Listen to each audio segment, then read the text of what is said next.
Selamat sejahtera, Doktor. Topik kami hari ini merupakan cabaran modernisme terhadap masyarakat Malaysia. Nama kumpulan, Kumpulan Sains Tamadun. Pengenalan. Sejak kebelakangan ini, pembangunan teknologi adalah semakin maju dan canggih. Kemajuan teknologi telah mewujudkan dunia tanpa sempadan. Hal ini telah mendatangkan modernisme dan isu globalisasi dalam kalangan masyarakat. Modernisasi merupakan suatu proses transformasi atau perubahan dalam segala aspek kehidupan masyarakat. Modernisasi amat mencabar di Malaysia yang mengandungi pelbagai etnik dan kaum. Fenomena globalisasi pesat juga mendatangkan banyak cabaran kepada masyarakat Malaysia. Banyak masalah timbul menyebabkan perpaduan rakyat dan banyak aspek telah terlibat. Rasuhan ke Sri Mahamariaman merupakan insiden rusuhan yang telah berlaku selama 2 hari dari 26 hingga 27 November 2018 di tapak kuil Sri Mahamariaman, Seaview dan juga kawasan sekitarnya di USJ 25 Subang Jaya, Petaling, Selangor. Rusuhan ini berpunca daripada perselisihan faham antara pihak kuil dengan pihak pemaju iaitu One City Development SDM-BRD dalam isu pemindahan kuil tersebut. Kesannya, insiden rusuhan ini telah mengakibatkan kerosakan harta benda awam dan kematian seorang anggota bomba, Muhammad Abdi bin Kasim. Rusuhan ini telah pun mendapat perhatian umum serta liputan yang meluas di media massa Malaysia. Permasalahan yang tercetus ialah isu kauman di Malaysia. Hal ini terjadi apabila seseorang itu tidak menghormati dan menerima agama yang budaya lain. Hal ini menjadi lebih parah apabila ada pihak yang tidak bertanggungjawab yang menggunakan media sosial yang semakin sebati dalam masyarakat semasa untuk melakukan perlakuan sekutu ini bagi mencetuskan perselisihan antara masyarakat.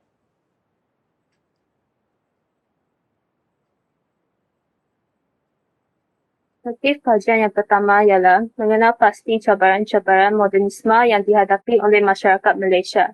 Kedua ialah menjarangkan implikasi modernisme dalam kalangan masyarakat Malaysia. Dan akhir sekali memperkukuhkan pemahaman terhadap modernisme yang sedang berlaku di Malaysia.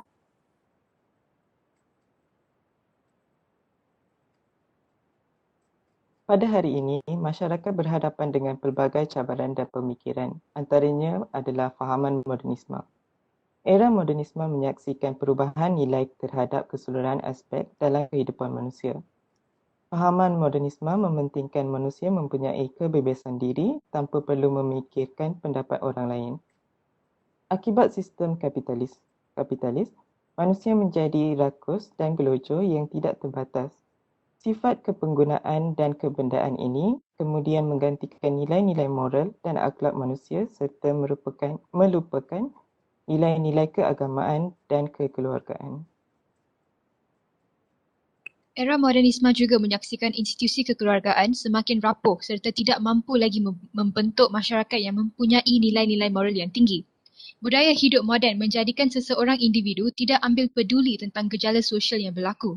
Institusi keluarga yang rapuh agamanya akan menyebabkan anak-anak terjebak dengan gejala sosial tanpa sebarang sempadan, agama dan akhlak.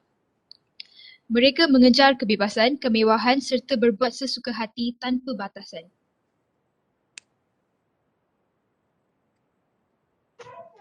Implikasi yang seterusnya iaitu implikasi modernisme kepada masyarakat. Itu dapat menyatu padukan masyarakat berbagai kaum dari segi politik kerana kewujudan parti perikatan antara kaum berbanding politik sebelum mereka yang membaksikan kepentingan kaum masing-masing. Selain itu, wujudnya sistem persekolahan kebangsaan yang lebih efektif dalam menyatukan masyarakat berbilang kaum berbanding sistem vernakular.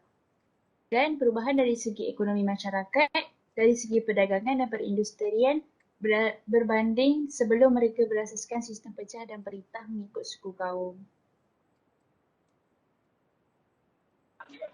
Seterusnya adalah cara memupuk dan mengukuhkan pemahaman modernisme di Malaysia. Terdapat beberapa cara yang boleh kita lakukan, antaranya adalah dengan mewujudkan kempen melalui laman web dan sosial seperti Instagram dan Facebook.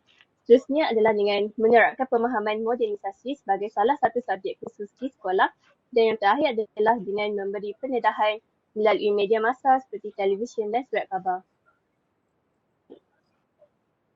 Seterusnya adalah manfaat dan kebaikan. Seterusnya adalah manfaat dan kebaikan modernisme terhadap masyarakat di Malaysia. Terdapat tiga manfaat modernisme, antaranya adalah memperkuatkan integrasi dalam masyarakat, kemajuan di bidang industri, peningkatan kesedaran politik dan demokrasi. Yang pertama adalah memperkuatkan integrasi dalam masyarakat. Manusia moden antaranya ialah bersikap terbuka terhadap segala bentuk pengalaman dan perubahan. Dengan sikap ini sudah tentu akan mempercepatkan proses komunikasi dan interaksi antara individu dengan masyarakat.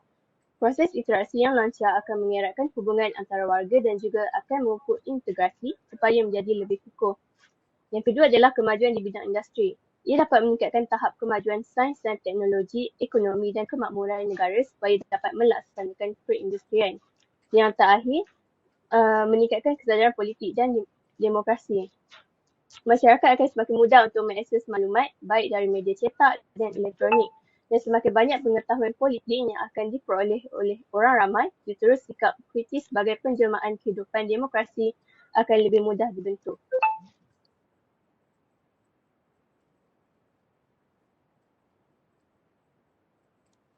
Kesimpulannya, kita perlulah menyadari dan berhati-hati menghadapi era modernisme ini kerana kita sedia maklum bahawa cabaran dan implikasinya terhadap masyarakat Malaysia adalah luas dan mempunyai kesan negatif. Kita tidak boleh mengelak daripada menghadapi modernisme sebab tanpanya kita akan terus ketinggalan. Oleh itu, semua pihak perlulah bersedia untuk mengatasi sebarang cabaran modernisme yang wujud daripada fenomena tersebut dengan menggunakan langkah yang komprehensif. Sekian, terima kasih.